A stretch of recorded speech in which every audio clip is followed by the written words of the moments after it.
ذی الحج کی پہلی تاریخ سے لے کر 10ویں تاریخ تک یہ 3 کلمات پڑھتے رہو، انشاءاللہ موت تک کوئی بیماری نہیں ہوگی، چاہے کینسر ہو، شوگر ہو، بلڈ پریشر ہو یا کوئی بھی بیماری ہو۔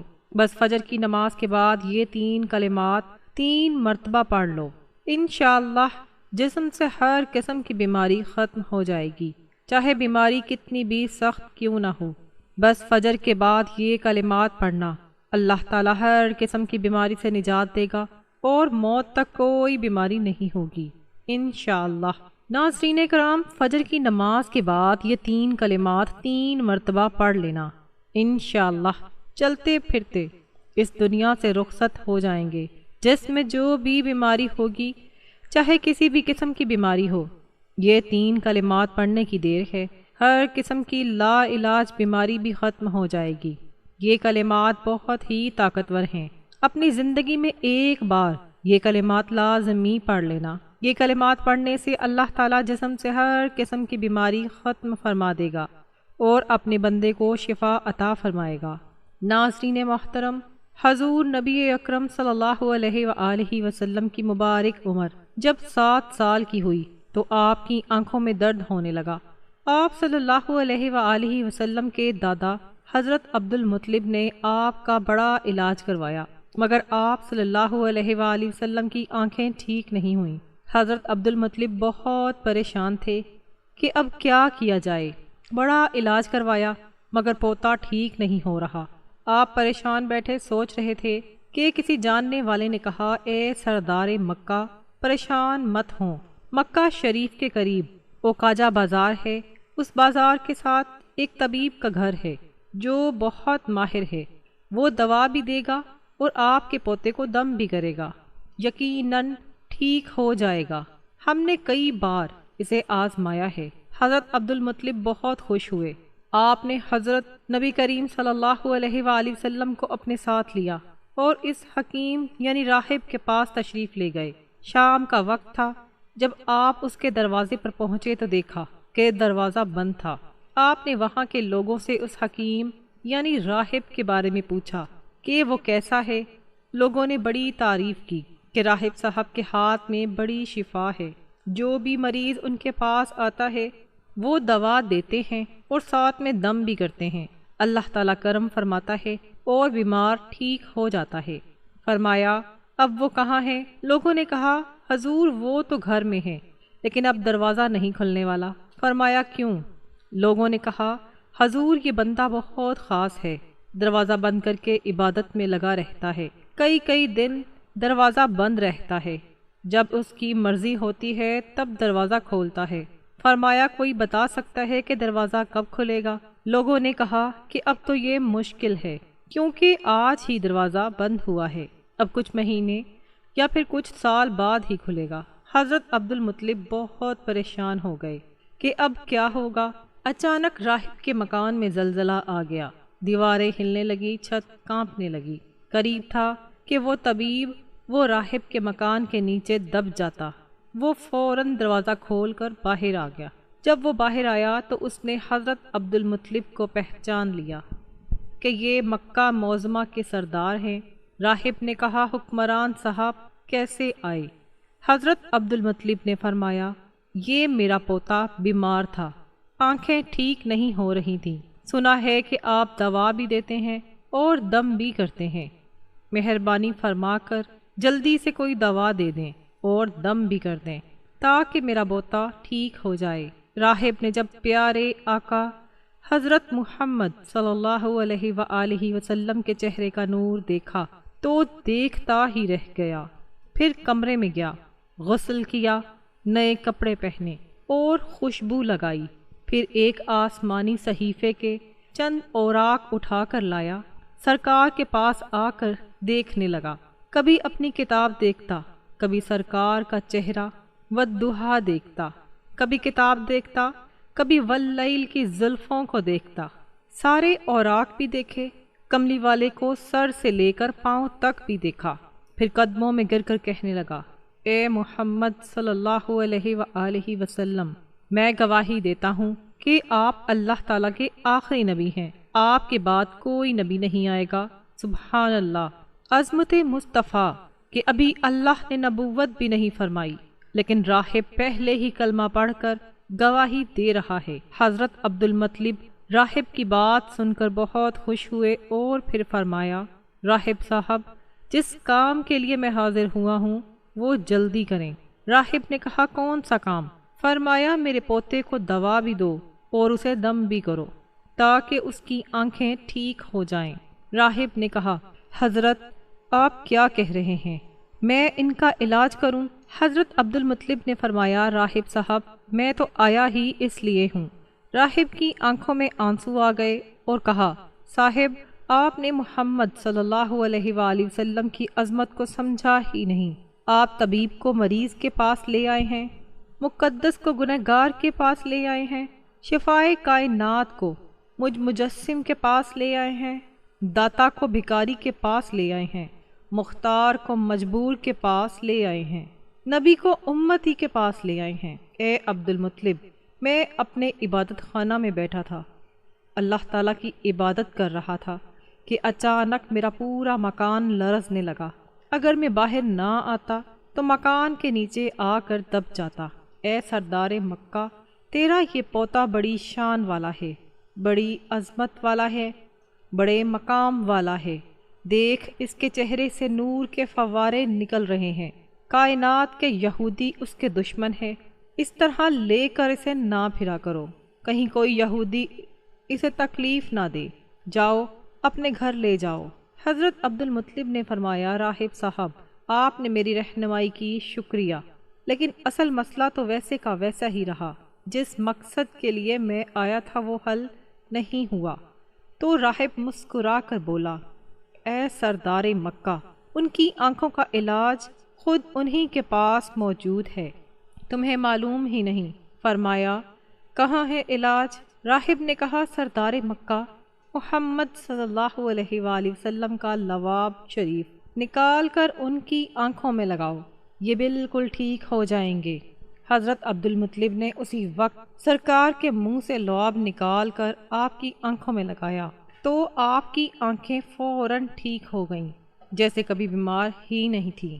حضرت عبد المطلب بہت حیران ہوئے، اس راہب کا شکریہ ادا کیا۔ جب چلنے لگے تو راہب نے کہا، حضور، شکریہ تو آپ کا ہے کہ آپ نے مجھے حکومت کائنات کی زیارت کروا دی۔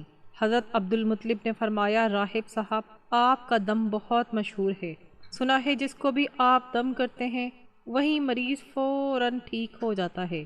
وہ دم کیا کرتے ہیں، وہ الفاظ کیا پڑھتے ہیں جن میں اللہ تعالیٰ نے اتنی تاثیر دے دی ہے؟ راہب مسکرا پڑا اور بولا، حضور، جب مریض میرے پاس آتا ہے تو میں اللہ کی بارگاہ میں ہاتھ اٹھا کر کہتا ہوں، یا اللہ، تجھے آخری نبی کی عظمت کی قسم، تجھے اس کے پیار کی قسم، اس کی محبت کی قسم، اس بیمار کو شفا دے دے۔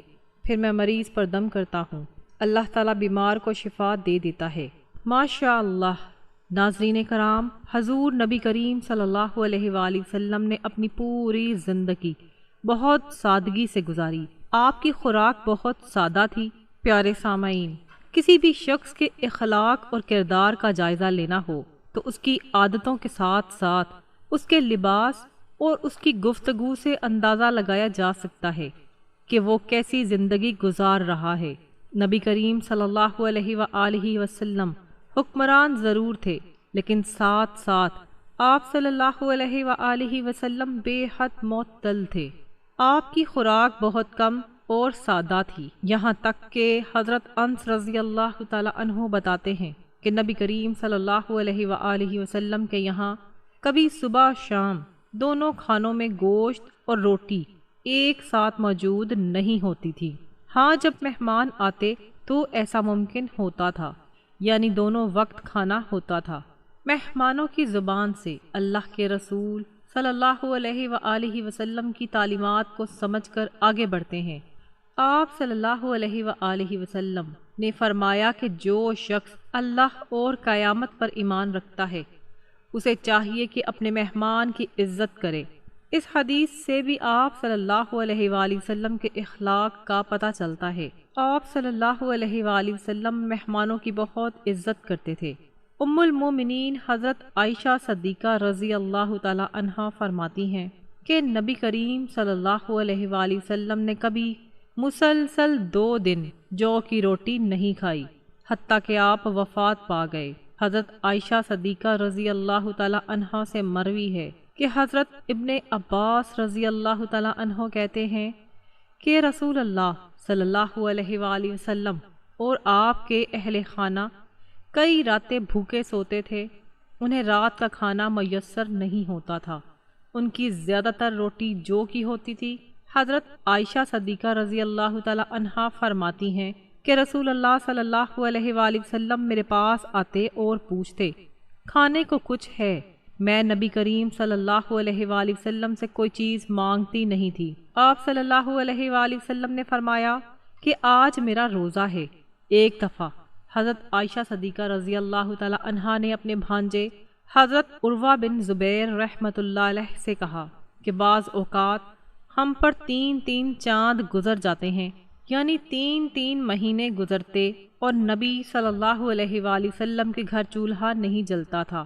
حضرت عروہ رحمۃ اللہ علیہ نے بڑی حیرت سے پوچھا خالہ جان پھر آپ لوگ کیسے زندہ رہتے تھے؟ آپ رضی اللہ تعالی عنہا نے جواب دیا بیٹے ہماری گزر بسر پانی اور کھجوروں پر ہوتی تھی۔ ہاں اللہ کے رسول صلی اللہ علیہ وآلہ وسلم کے انصاری پڑوسی آپ کو دودھ کا تحفہ بھیجا کرتے تھے کیونکہ ان کے یہاں دودھ دینے والے جانور بہت زیادہ تھے۔ وہ دودھ اللہ کے رسول صلی اللہ علیہ وآلہ وسلم ہمیں بھی پلا دیتے تھے۔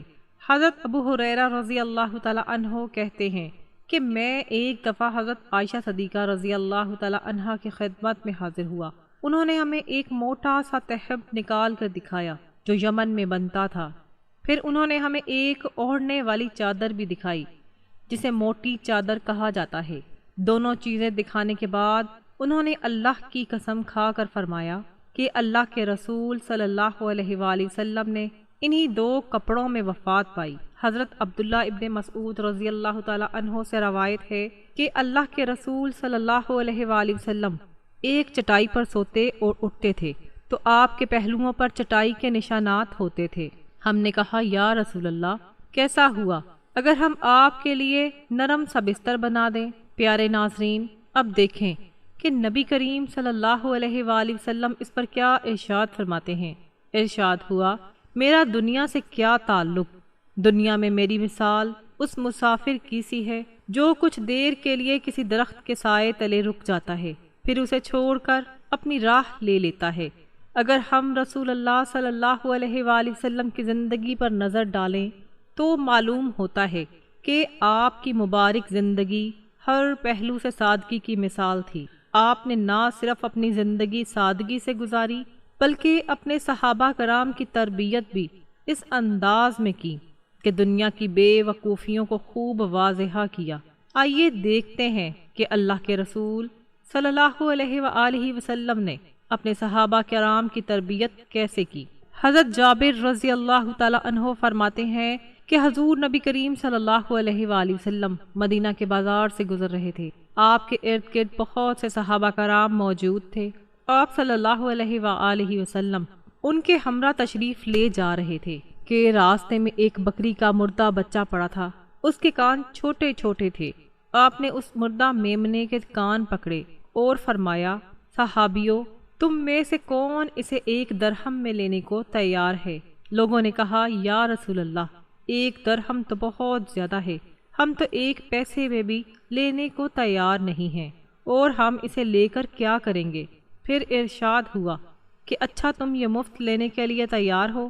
لوگوں نے جواب دیا یا رسول اللہ صلی اللہ علیہ وآلہ وسلم اگر یہ زندہ ہوتا تب بھی یہ عیب دار میں شمار ہوتا کیونکہ اس کے کان بہت چھوٹے ہیں اور اب تو یہ مرا ہوا ہے۔ مراد یہ ہے کہ اسے مفت میں لینے کے لیے بھی کوئی تیار نہیں ہے۔ اب دیکھیں کہ اللہ کے رسول صلی اللہ علیہ وآلہ وسلم دنیا کی بے ثباتی اور اس کی کم حیثیت کو کس طرح واضح کرتے ہیں۔ ارشاد ہوا اللہ کی قسم اللہ تعالیٰ کے نزدیک دنیا اس مردار سے بھی کم حیثیت رکھتی ہے۔ اور پھر ایک جگہ اپنے ساتھیوں کے ساتھ سامنے دنیا کی حقیقت اس طرح بیان فرمائی کہ دنیا اللہ کے ہاں مچھر کے پر کے برابر بھی حیثیت رکھتی تو وہ کسی کافر کو دنیا میں پانی کا ایک گھونٹ پینے نہیں دیتا۔ اللہ اکبر۔ ناظرین کرام، ذوالحج کا بابرکت مہینہ ہے اور اللہ کے ہاں 4 محترم مہینوں میں سے ایک ہے۔ آج کا وظیفہ اتنا شاندار ہے کہ اگر ذوالحج کے پہلے عشرے میں کوئی شخص نماز فجر کے بعد یہ 3 کلمات پڑھ لیا کرے تو انشاءاللہ اس کے جسم سے ہر طرح کی بیماری ختم ہو جائے گی اور پھر موت تک کوئی بیماری اسے نہیں لگے گی۔ جان لیجئے کہ کلمات بہت زیادہ برکت والے ہیں، بالکل اسی طرح جیسے یہ ایام بھی برکت والے اور رحمت والے ہیں۔ اللہ تعالیٰ نے ان کلمات میں بہت زیادہ طاقت رکھی ہے۔ جو بھی شخص کسی ایسی بیماری میں مبتلا ہے جس کا علاج کرواتے کرواتے وہ تھک گیا ہے اور اسے شفا نہیں مل رہی، تو بس نماز فجر کے بعد یہ کلمات 3 مرتبہ پڑھ لے، انشاءاللہ اللہ تعالیٰ آپ کو ہر قسم کی بیماری سے نجات دے گا۔ جان لیجئے کہ وہ کلمات یہ ہیں: سبحان اللہ والحمد للہ ولا الہ الا اللہ واللہ اکبر ولا حول ولا قوۃ الا باللہ العلی العظیم۔ یہ کلمات آپ نے صبح فجر کی نماز ادا کرنے کے فوراً بعد 3 مرتبہ پڑھنے ہیں، لیکن اس سے پہلے کم از کم 1 مرتبہ درود ابراہیمی ضرور پڑھ لیجئے گا، اور اس کے بعد تعوذ اور تسمیہ بھی لازمی پڑھنی ہیں۔ اس کے بعد یہ کلمات صرف 3 مرتبہ ادا کرنے ہیں۔ 3 بار یہ کلمات پڑھنے کے بعد آپ نے ایک تسبیح پہلے کلمے کی اس طریقے سے کرنی ہے جو ابھی آپ کو بتایا جائے گا۔ انگلیوں پر گن کر یہ تسبیح کے دانوں پر پورے 100 مرتبہ پڑھیں لا الہ الا اللہ، اور پھر آخر میں 1 بار پڑھیں محمد الرسول اللہ۔ یوں آپ کی ایک تسبیح مکمل ہو جائے گی۔ اس کے بعد آپ نے دوبارہ اتنی ہی مرتبہ درود ابراہیمی پڑھنا ہے جتنی بار آپ نے وظیفے کے آغاز میں پڑھا تھا۔ آپ کو جو بھی بیماری ہوگی، جو بھی سخت سے سخت پریشانی یا مشکل ہوگی، انشاءاللہ تعالی آپ کی ہر طرح کی لا علاج بیماری اور مشکل کو ان 10 دنوں کے اندر اندر ختم ہو جائے گی۔ آپ کو ان کلمات کا اثر فوراً دیکھنے کو ملے گا انشاءاللہ تعالی۔ انشاءاللہ اللہ تعالیٰ آپ کو ان کلمات کو پڑھنے سے فوراً شفا عطا فرمائے گا۔ ناظرین کرام، جان لیجئے کہ یہ کلمات آپ نے 3 مرتبہ پڑھ لینے ہیں، اور آخرکار کم از کم 1 مرتبہ یا 3 مرتبہ یا 7 مرتبہ درود پاک بھی پڑھ لینا ہے۔ انشاءاللہ اس عمل کو کرتے ہی آپ شفا پا جائیں گے۔ اللہ تعالیٰ سے دعا ہے کہ نیکی کی بات سننے، سمجھنے اور اس پر عمل کرنے کی طاقت اور توفیق عطا فرمائے۔ میرا سنانا اور آپ کا سننا قبول و منظور فرمائے، آمین یا رب العالمین۔ ناظرین کرام، آخر میں آپ سے درخواست ہے کہ میری آج کی اس معلوماتی ویڈیو کو لائک اور شیئر کر دیجئے، اور میرے اسلامی و اصلاحی چینل کو سبسکرائب کر لیجئے۔ جزاک اللہ خیراً کثیرا۔ اللہ ہم سب کا حامی و ناصر ہو۔